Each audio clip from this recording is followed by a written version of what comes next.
if one of you invite me to your house and you have a lawn and you have an orange tree, and I go to your tree and look around and there are many leaves, but I cannot find any orange, and I get pissed off and I curse the tree. And because I cursed it in faith and it suddenly died, how would you react to that? How would you respond today? You probably will be so angry. Pastor Shine, what are you doing? Go get me new tree. Go to Costco and buy me new orange tree, larger than this or something. Well, similar to this illustration, that's exactly what Jesus has done. Now, by this time, as we go through the book of Mark, Jesus, for about 3.5 years, traveled back and forth between Galilee and Jerusalem. He taught the people, he preached the gospel, and he healed the people, and he delivered people out of the bondages of demons, while he was constantly making disciples of his 12 followers. Then, when the due time came, he decided to go to Jerusalem to be crucified. So last Sunday, we have observed how Jesus entered into Jerusalem with so many people worshiping him as he rode the donkey. And then, when the night approached, he returned back to Bethany and he stayed one night. And in the morning, he decided to go back to Jerusalem, because between Jerusalem and the Mountain Olive, where Bethany is located, it's not that too far. It's kind of walking distance. Probably within a couple hours, you are able to reach to your destination. On the way, in the morning, he became hungry, because back then, they didn't have a 24 hours of pho house or salt and pepper, so he wanted to have some fruit. And among many fig trees, because back then on the Mountain Olive, not only they had olive trees, but among them they will have fig trees. So this particular tree was very beautiful outwardly, having many, many leaves. So because there are so many leaves, he was expecting to have fruit from that tree. So since he was hungry, he approached it to the tree, but he found none. Then he said, "From hereafter, no man be able to eat fruit from you." And disciples heard it, and it was kind of cursed. In the book of Matthew, it said a curse, or even Peter later on said, "The tree you cursed, it withered and it died." And from this story, Jesus, just because you're hungry and you got pissed off, and why would you just kill this innocent tree? Are you a dictator?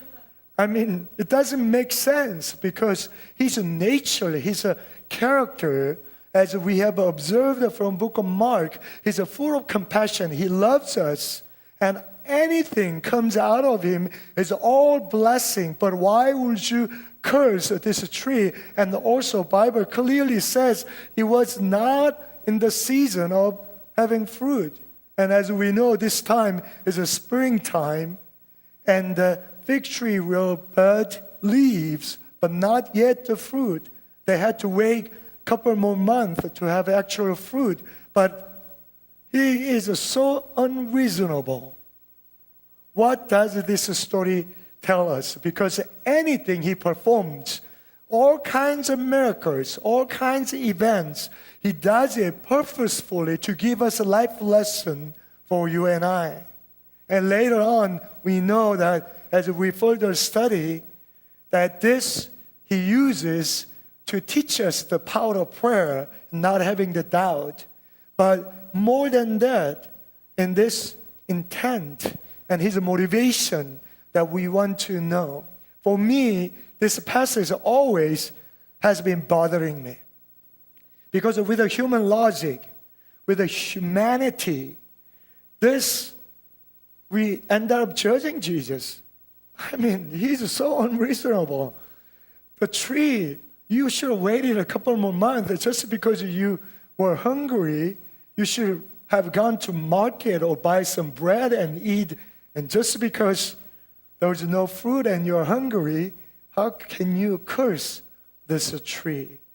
But possibly and hopefully by observing and meditating further on this passage, and let us try to understand the heart of Jesus and also hear the message from our Lord Jesus Christ. So let's turn our Bible to book of Mark chapter 11 from verse 12 through 14.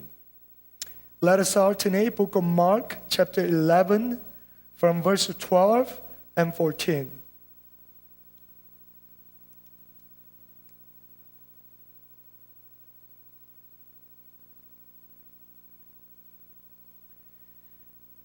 Let us alternate. Now, the next day, when they had come out from Bethany, he was hungry. And seeing from afar a fig tree having leaves, he went to see if perhaps he would find something on it. When he came to it, he found nothing but leaves, for it was not the season for figs. 14 altogether. In response, Jesus said to him, "Let no one eat fruit from you ever again." And his disciples heard it. Let us look at three areas to further understand the motivation of Jesus Christ. First is that we must accept his sovereignty.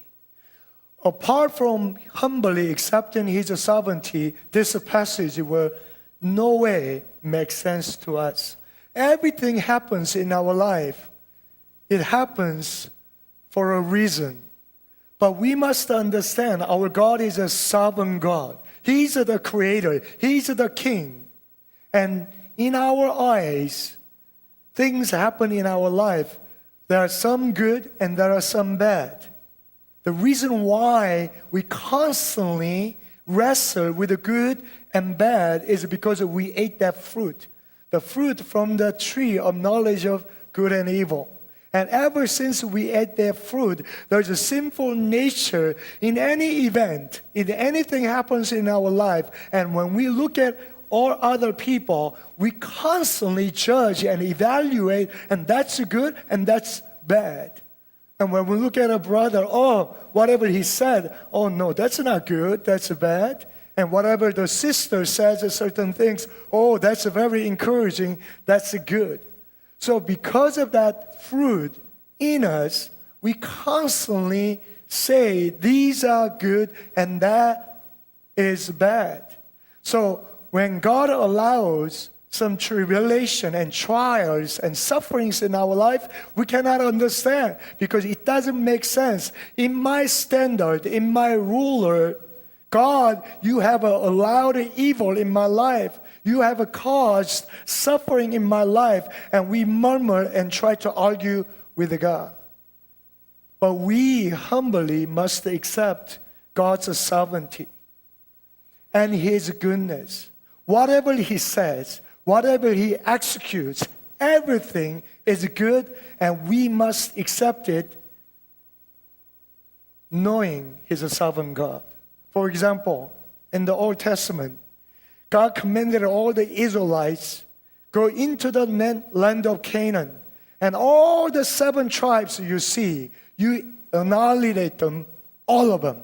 You kill old men, women, and even young children. Even women with a baby inside her womb, you kill all of them. Anything that breathes, you kill all of them. That's a cruel God. How can you call good God? Even God, in your law, you said, do not murder.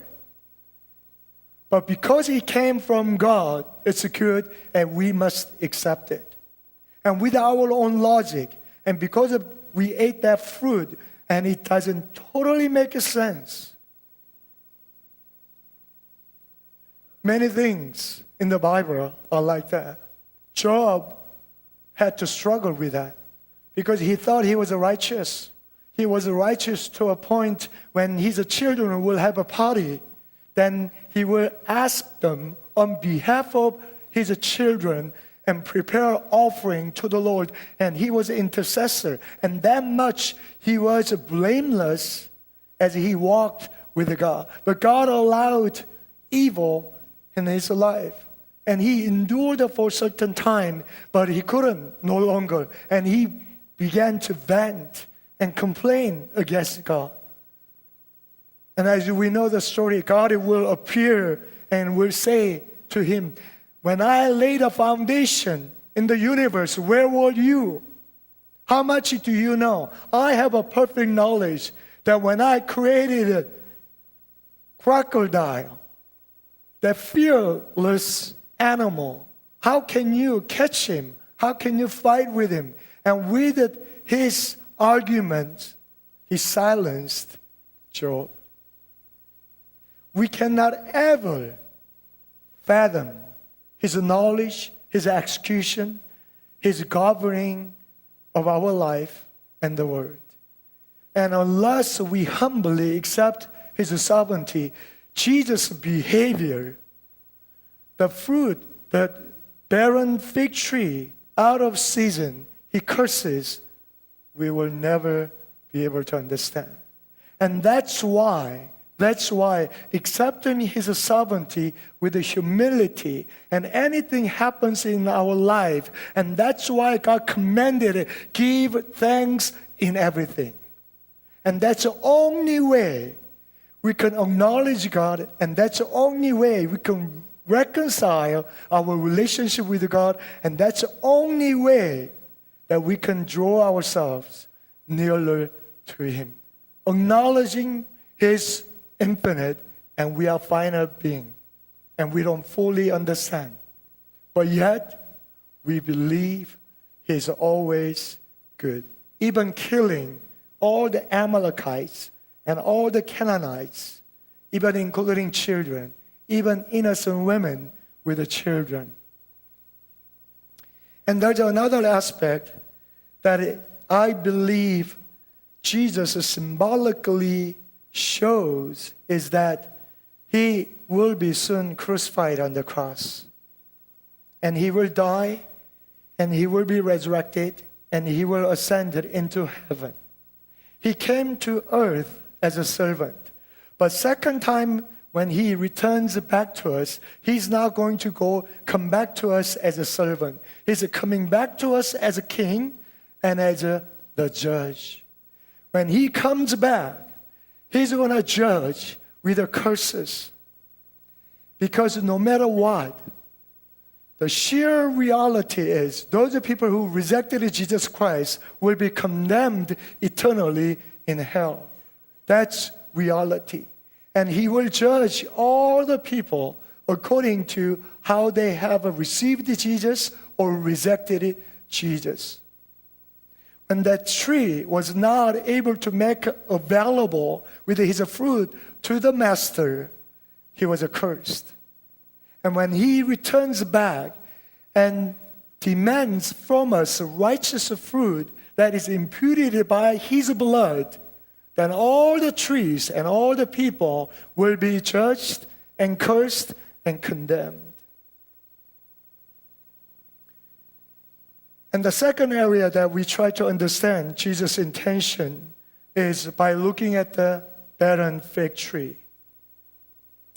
He was asking fig tree for food. He was hungry. A tree is known by its fruit. And tree exists, if it is a fruit tree, to bear fruit. When you buy a tree and you plant your tree in your yard, it may have beautiful leaves, and leaves with the branches, and it may create a certain shape, and you may like it, and it may look really beautiful in your eyes. But would you be really content with those leaves alone? Absolutely not. If it cannot bear fruit, you will not be content. Us are the trees of God planted on earth, and God expects every single tree bearing the fruit. this barren fig tree represents many Christians. Some of us are like this barren fig tree. We may have leaves. Outwardly, we are so busy. We come to church on Sunday, maybe during the weekdays, we enjoy fellowship here and there, we serve and so forth. But in actuality, when we look into the center of our life, there's no fruit. Out of us, there's no lost children returning back to His kingdom. From our life, there's no discipleship made. No disciples are made. There's no fruit to show. Many leaves, busy bodies. Some of us are. And that's what it represents. But Jesus says, I need your fruit. I need your fruit. If Jesus were to come this afternoon and ask every one of us, if He says, show me your fruit, what will be our response? Would it be response with this like a fig tree? I'm not in season. Jesus, I'm not in season. I'm too busy. I work, and I come to church, and I have children. I have many duties and many responsibilities. And I've been waiting until I get matured in my faith. It's not the time, Lord. Would that be excuse? Absolutely not. Absolutely not. But more so, what this represents is, when the due time comes, this question will be asked to every one of us. When we enter into the gate of heaven, Jesus will ask us, what have you been bearing? What is your fruit? And there, if we cannot show any fruit to Jesus, then what Jesus has said to this tree, from hereafter, no one will be able to eat fruit from you. And that means at the gate, there will be no fruit bearing anymore. There's no chance. We cannot say to Jesus, oh, I didn't know. I didn't know. Can you send me back to the world and let me try it again? There's no second chance. That question will be asked to every one of us sooner or later. But we should be ready. Because even Jesus Himself said in the book of Matthew, chapter 24, verse 12. Book of Matthew.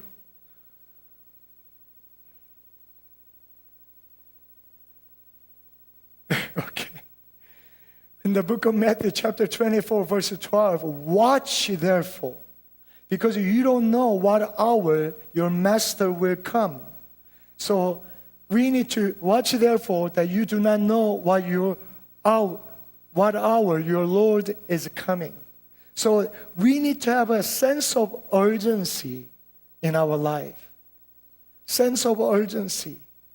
So if this is what Jesus says, asking and expecting fruit from us, then our attitude can be constantly for 24/7 and 365 days that we try to bear fruit. How do we bear fruit? Because love of Jesus will transform us and change us. And there is also power of the Holy Spirit, and there is the Word of God transforming us. And we need to continually soak in, and that becomes fluid inside of the tree, flowing through, and which cause the tree to bear much fruit. I'm a pastor. I've been Christian for about 25 years already. And yes, I've been preaching the gospel. Yes, I myself led many people to Christ. And I trained other people to lead people into Christ. Yes, I try to make disciples of Jesus Christ. But inside of me, there's a tremendous hunger. There's a tremendous desperation. Because I feel like I am still barren fig tree. Because this is not enough. I'm not content. I feel like I am barren woman. when we went to India this time, it was an amazing thing. One thing that I was so thankful to the Lord was because we initiated the seminary in India. For less than 7 or 8 years, we've been training the team to go to India and to preach the gospel. But every time I went to India, that I will see so many people receptive to the message of Jesus Christ. So many people becoming Christian, but there was a lack of local leaders. We had to train them. But for 7 or 8 years, there was a frustration in my heart every time I went to India. How can we start seminary or training center so that we can train the local people? Because the revival that is happening in India is like called the mushroom revival. When you look at mushroom, it has like a shallow stem. I don't know how you call it. And then the head is very large. So the salvation, the number of salvation is like a head of the mushroom. But the local leaders are uneducated, untrained, and there are few. Workers are so few. But now, starting with a seminary, that we are able to train them so that they can continually plant the church and preach the gospel and minister those saved people. And it was astounding. Why? Because it was 20-some years ago, when our church planted seminary in Moscow, in the area of old Soviet Union.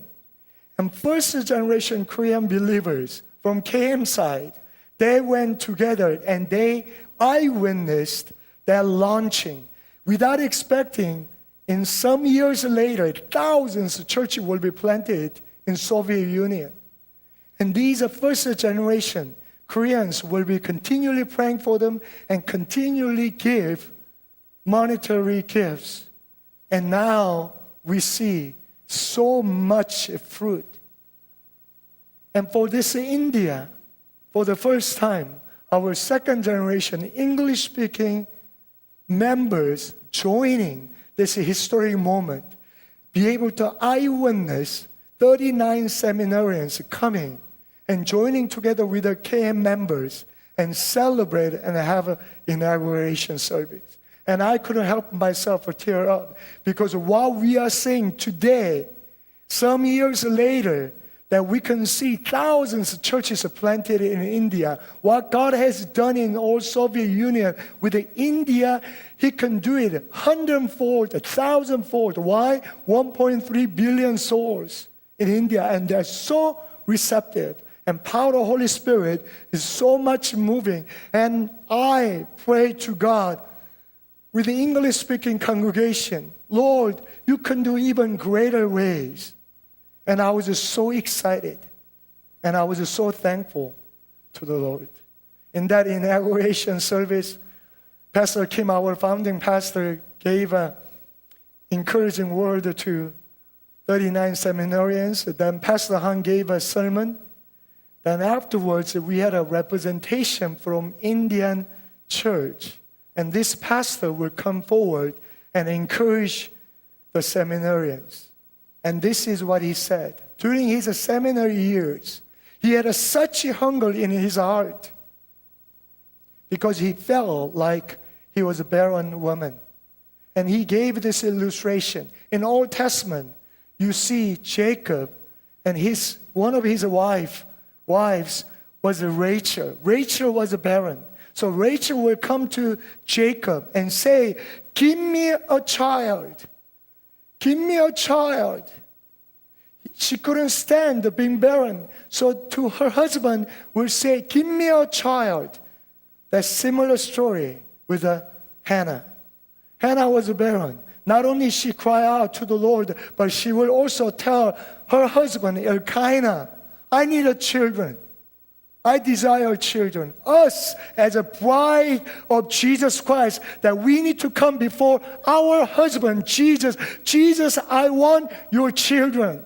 I need your children. Deep inside of me, in such hunger, such desperation. I don't know why. Sometimes I don't know why.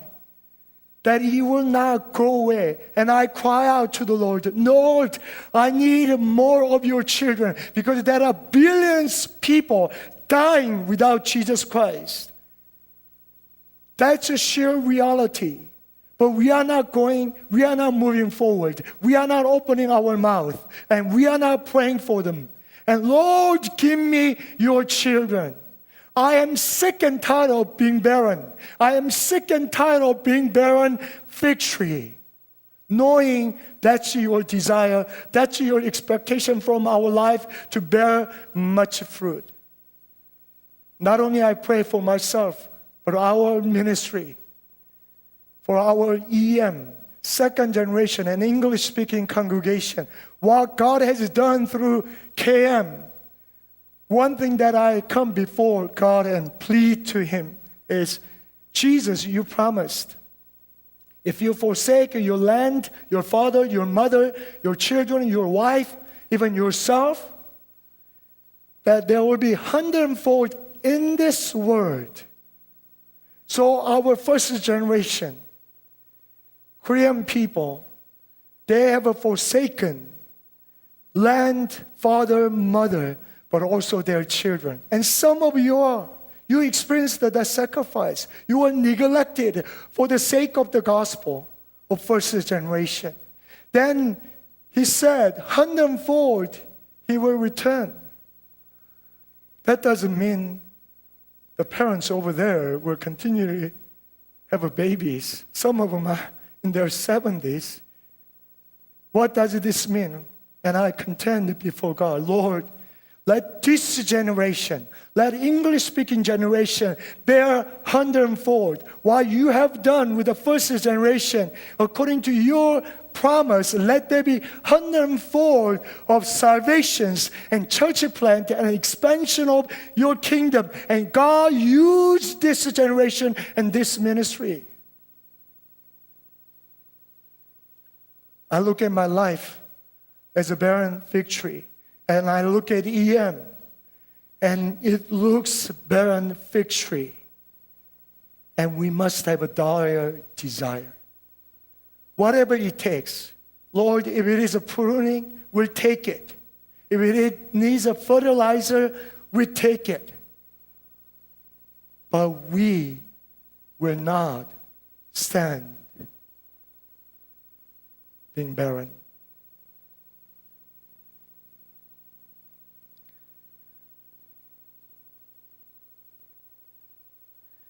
The last areas that we can think is the tree had only excuse. It's not a season. It's not my time. So third area we want to look at is the difference between kairos and chronos. So many of us are caught up with chronos. Chronos means it's just a regular time. Chronological stems out of this language. So it was a Monday, then next a Tuesday, and then Wednesday. That's a chronological. That's what it means. And kairos is God's intervention into chronos. And it becomes His divine timing. And oftentimes the reason why we are not bearing fruit is not yet. We continually procrastinate. I'm not mature enough. I'm too busy. I'm with the children. I'm working. I don't have a stronger faith. I'm not a pastor. I'm not called into full-time ministry. All the reasonings. And we procrastinate. And we are caught up with the chronos. But kairos can be triggered by our faith. We can step in and we can tap into God's kairos. When Mary approached Jesus, the wine ran out. And Jesus replied, "My hour has not come yet." But Mary still will send the servants. Whatever He tells you, do it. Even Jesus said, "It's not my hour." But Mary will still send them. And by her faith, she tapped into divine time, kairos. When God said to Abraham, He was 100 years old. His wife, 90 years old. Her woman's issue has stopped. And God said, next year, I will visit you. When the time comes, I will visit you. Because they've been waiting for 25 years for a child. But they couldn't have it. And God promised them. But yet, Abraham had to sleep with Sarah, knowing her issue has stopped. Otherwise, they will never have a son. By faith, we step into Kairos. Every time I went India 7 or 8 years, I knew we had to build a seminary. And every year, when can I and can we build a seminary? When is a good time? Good time was always available. And Pastor Kim comes last year for 7 or 8 years, and that was one of my frustration. How can we start a seminary? And I lacked faith. But Pastor Kim comes, let's just start seminary. And it happens. From Kairos happens because he stepped out in faith. He didn't think about finance. He didn't think about circumstances. He just tapped in to Kairos. If we don't go to India, we will never hear testimonies. If we don't go, nothing will happen. Because we go to India taking the gospel, and that becomes Kairos. One of the reasons why we lead a fruitless life is because we are so caught up with the chronos. It's not time yet. And God is not working yet. And we procrastinate, and that becomes an excuse. And time goes on, and years go by, and we waste our life. And we remain as barren tree.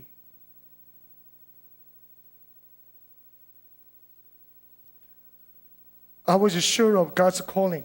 For 3 years, I was resistant. But when I decided to apply to seminary, and that's when Kairos happens. I was almost becoming 39 years old. When is God's timing for me to get married? Time went on, and it will continually go on unless one day I decided to surrender all my desires and all my preferences and worldly condition of women. And that's Kairos happened.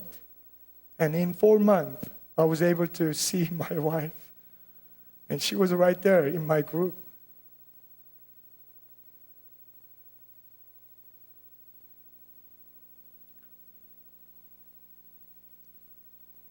We are called to bear fruit.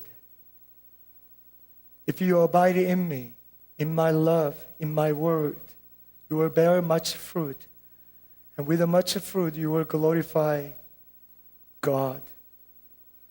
And you will show yourself as a disciples of Jesus Christ. As we conclude this story, one encouragement is from the illustration given by Jesus in the book of Luke. There was an owner of vineyard decided to plant a fig tree. And for 3 years, he will go to this tree, but this tree was barren, was not bearing fruit. So the owner goes, let's pull it out. Let's kill it. The ground is wasted. But the gardener, dresser of vineyard, pleading with the owner, give me 1 more year. I will dig around the tree and I will give a fertilizer. And after this 1 year, if it still doesn't bear fruit, do whatever you wish.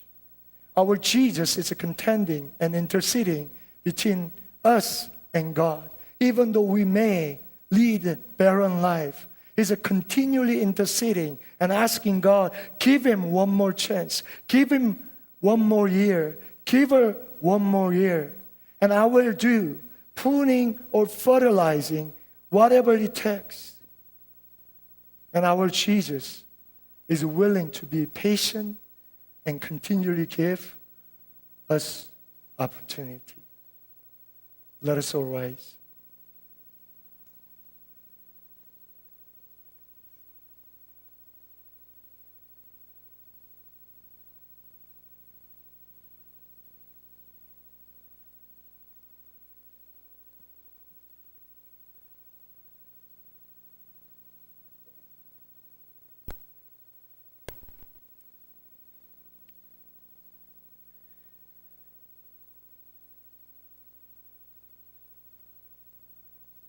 can we claim that hundredfold?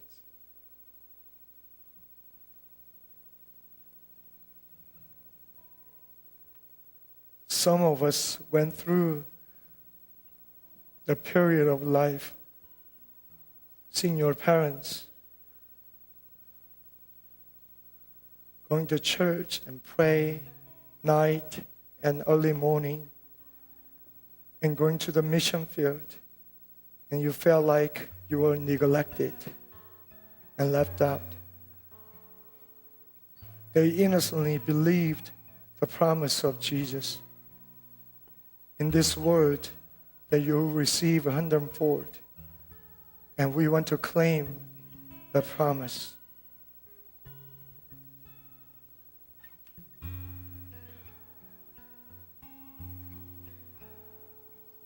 And we want to step out in faith. Make it Kairos time. And we decide, Lord,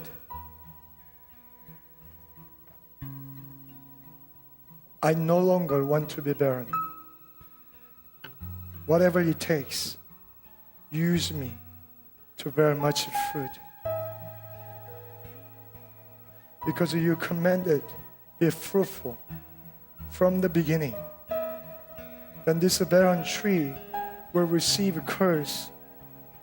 You will not be fruitful anymore. This opportune time, we only have it on this earth. We only live once. And we want to hold in, knowing His willingness, His desire to help us, knowing the Father's heart, weeping over the lost children and over the nations.